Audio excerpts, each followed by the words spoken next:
Magandang araw sa inyong lahat. Para sa akin, napakahalaga ng panalangin sa araw-araw na buhay.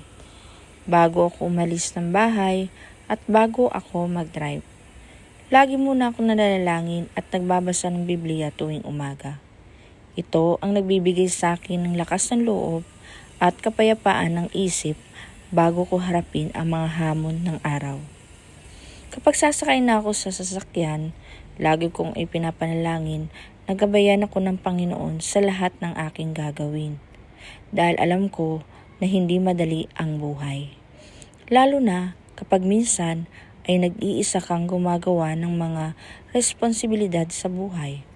Maraming pagsubok, maraming pagod, at may mga pagkakataon na parang napakahirap na.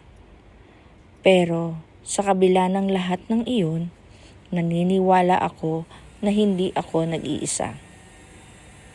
Ang Diyos ang aking lakas at gabay sa bawat hakbang ko. Alam ko na wala akong kayang gawin kung wala siya sa aking buhay. Bukod sa Diyos, ang isa pang nagbibigay sa akin ng inspirasyon ay ang aking pamilya. Sila ang dahilan kung bakit patuloy akong lumalaban sa buhay. Kahit mahirap, kahit may pagod at sakripisyo, patuloy akong nagtitiis at nagsusumikap para sa kanila. Sa huli, ang panalangin ang nagpapaalala sa akin na may Diyos na gumagabay. May pag-asa sa bawat araw at may dahilan para patuloy tayong lumaban sa buhay. Maraming salamat po at ingat ang lahat, lalo na po sa inyong pagdadrive. Dahil hindi po natin alam kung ano po ba yung mangyayari sa atin.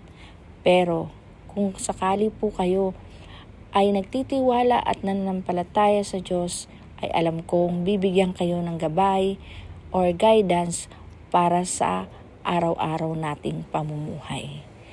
Kahit man ano po man yung balakid, ang Diyos pa rin ang siyang gumagawa sa atin.